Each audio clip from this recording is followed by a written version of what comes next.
السلام علیکم۔ آپ نے گلگت الیکشن پہ ہماری پہلی ویڈیوز دیکھی ہیں جس میں ہم نے میاں نواز شریف کے الیکشن کمپین کا ذکر کیا تھا۔ آج اس سے دو اور امپورٹنٹ باتوں کا ذکر کرتے ہیں کہ میاں صاحب کو 40 سالہ سیاست کرنے کے بعد بھی الیکشن میں، اور مسلم لیگ نون کو 40 سال کی سیاست کرنے کے بعد، پنجاب کو 30 سال تک رول کرنے کے بعد، چار دفعہ پاکستان کو پرائم منسٹر کے طور پہ رول کرنے کے بعد، الیکشن میں آج بھی پاکستانی فوج کی طرف سے لڑی جانے والی جنگوں کا حوالہ کیوں دینا پڑ رہا ہے۔ کیپٹن صفدر نے بلاول بھٹو کی نقل اتاری ہے، اس بھی بات کریں گے۔ آج کیپٹن صفدر کی تقریر ہوئی گلگت میں جس میں انہوں نے کہا کہ 25 مئی کو بھارت نے ہم پہ حملہ کیا، مئی 2025 میں، اور پھر ہم نے ان کے ساتھ جہاز گرا دی وغیرہ وغیرہ۔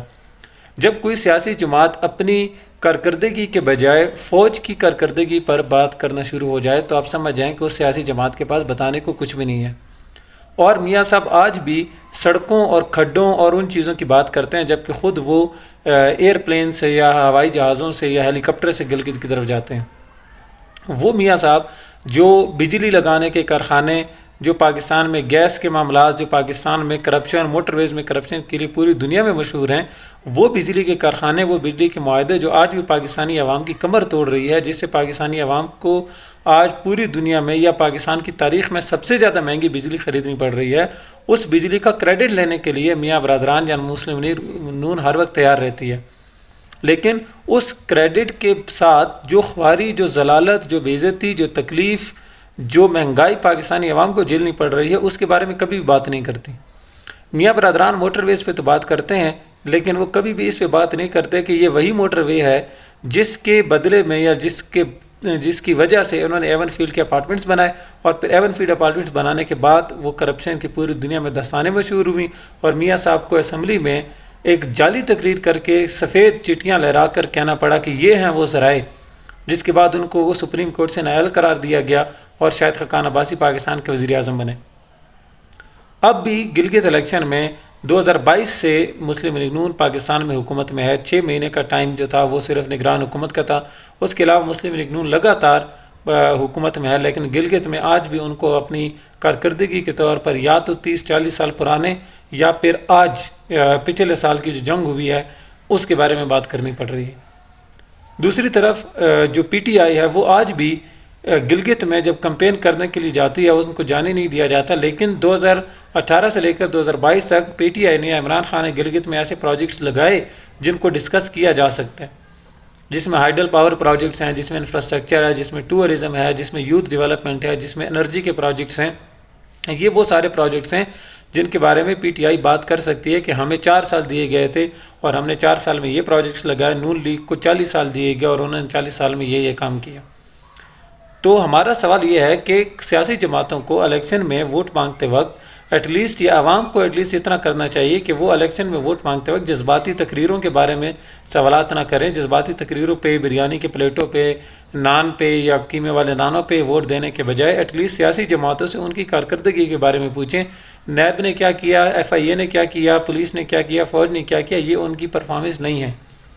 انہوں نے پاکستان میں عوام کی زندگی کو آسان بنانے، ان کے لیے مہنگائی کو ختم کرنے، ایجوکیشن اور ہیلتھ لے کر آنے، قانونی طور پر پاکستان میں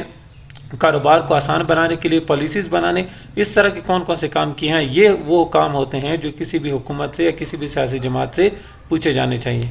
دوسری طرف آپ دیکھ رہے ہیں کہ پیپلز پارٹی بھی اپنی تقریباً 2008 کے بعد لگاتار سندھ میں حکومت میں ہے، انہوں نے ایک وفاق میں بھی حکومت کی ہے، لیکن گلگت الیکشن میں ان کے پاس بھی دکھانے کو کچھ نہیں ہے۔ اور اب گلگت الیکشنز میں یہ دیکھا جا رہا ہے کہ پیپلز پارٹی اور مسلم لیگ نون کس طرح ایک دوسرے کے ساتھ دوبارہ وہ گتم ہونے کی اور وہ کشتی کھیلنے کی، نورہ کشتی کرنے کی کوشش کر رہے ہیں تاکہ عوام ایک دفعہ پھر بیوقوف بن سکے اور یہ دونوں ایک دفعہ پھر ایک ساتھ حکومت میں بیٹھ سکے۔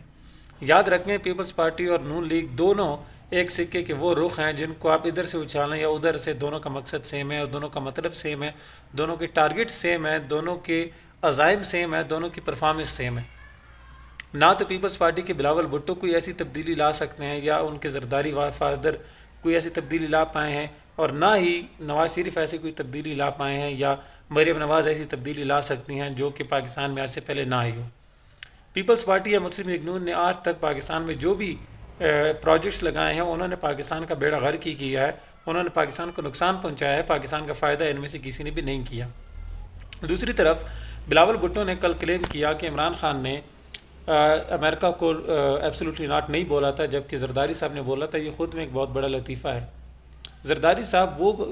صاحب ہیں جن کی موجودگی میں پاکستان میں اسامہ بن لادن کو اٹھا کر لے گئی امریکہ، اور پاکستان اس کے بارے میں کچھ نہیں کر پایا۔ ایٹ لیسٹ آپ ایک بیان دے دیتے، ایٹ لیسٹ آپ کو احتجاج ریکارڈ کرواتے۔ الٹا باراک اوباما جو اس وقت امریکہ کے پریزیڈنٹ تھے، انہوں نے اپنی کتاب میں بعد میں لکھا کہ جب میں نے ٹیلی فون اٹھایا اور میں نے زرداری کو کال کی تو میں پہلے یہ سوچ رہا تھا، ہاتھ میرے پسینے سے بھرے ہوئے تھے اور میں ٹینشن میں تھا کہ میں زرداری صاحب کو کیا کہوں گا یا میں ان کو کس طرح کنونس کروں گا۔ یعنی امریکن پریزیڈنٹ اس بات سے ٹینشن میں تھا کہ ہم نے ایک ساورن ملک کی جو ساورینٹی ہے، جو انٹیگریٹی ہے، اس کو بریچ کیا ہے۔ لیکن وہ کہتے ہیں جب میں نے زرداری صاحب سے بات کی تو زرداری صاحب آگے سے مجھے مبارکباد دینے لگے اور مجھے کہتے ہیں کہ آپ نے بہت اچھا کام کیا۔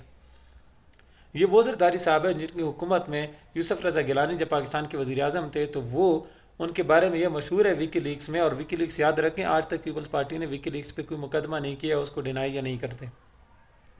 ان کے بارے میں یہ ویکی لیکس میں آ چکا ہے کہ یہ وہ صاحب ہیں جو امریکہ کو باقاعدہ کہتے رہے ہیں کہ ہم ایوان میں یا میڈیا پر ڈرون حملوں کے خلاف بولیں گے، لیکن آپ نے ان پہ دھیان نہیں دینا، آپ نے اپنے ڈرون حملے جاری رکھنے۔ تو یہ لوگ کس منہ سے یہ بات کرتے ہیں کہ ہم نے پاکستان کی خود مختاری یا انٹیگریٹی کے لیے امریکہ کے خلاف جانے کی کوشش کی ہے؟ عمران خان چاہے جیسا بھی تھا، اس میں ایٹ لیسٹ اتنی ہمت، اتنی جرت تو تھی کہ وہ پاکستان کی جو انٹیگریٹی ہے اس کے بارے میں بات کرتا تھا۔ امریکہ کو ایبسولوٹلی ناٹ کہنا، یہ کہتے ہیں کہ اس نے صحافی کو ایبسولوٹلی ناٹ کہا۔ آپ کسی صحافی کو کہہ کے دیکھیں نا، خواجہ آصف نے اسرائیل کے خلاف ٹویٹ ڈیلیٹ کیا تھا، وہ کیوں ڈیلیٹ کیا؟ اس کو کسی نے پریشر دیا تھا تو ڈیلیٹ کیا نا۔ یہ آج پاکستانی صحافی کے سامنے بیٹھ کے کہہ دیں امریکہ کے خلاف کوئی بات تو ہم ان کی مان جائیں۔ چھوڑیں ویسٹرن میڈیا کو، ویسٹرن میڈیا کے سامنے تو یہ بیٹھنے کی اوقات نہیں ہے ان کی۔ یہ وہ لوگ ہیں جن کے بارے میں یہ مشہور ہے، کہا گیا تھا کسی دور میں امریکن عدالت میں کہ پاکستانی وہ قوم ہے جو ڈالر کے لیے اپنی ماں کو بیچ سکتی ہے۔ تو اس وقت پاکستان کے حکمران عمران خان صاحب نہیں تھے، یہی لوگ تھے۔ عمران خان صاحب نے امریکن CIA کے چیف سے ملنے سے اس وجہ سے منع کیا تھا کہ میں پرائم منسٹر ہوں، وہ انٹیلیجنس کا چیف ہے، تو اس کی ملاقات ڈیزگنیشن کے مطابق ISI کی چیف سے بنتی ہے، پرائم منسٹر سے نہیں بنتی، اور انہوں نے ملاقات نہیں کی تھی۔ عمران خان صاحب نے یورپی یونین کو کہا تھا کہ کیا ہم کوئی غلام ہیں، جو مشہور زمانہ جملہ ہے۔ انہوں نے یورپی یونین کی طرف سے 27 ملکوں کی طرف سے آنے والے خط کے بدلے میں یہ کہا تھا، کہ جواب میں یہ کہا تھا۔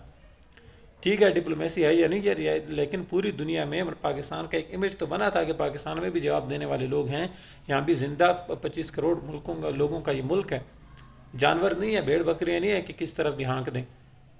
اور یہ لوگ بات کرتے ہیں کہ ہم پاکستان کا بھلا چاہتے ہیں یا ہم پاکستان یا گلگت میں کوئی ترقی لے کر آئیں گے۔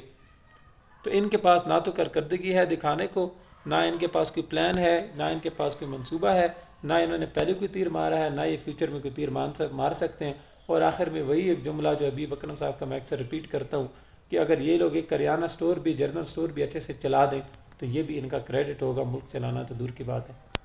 شکریہ۔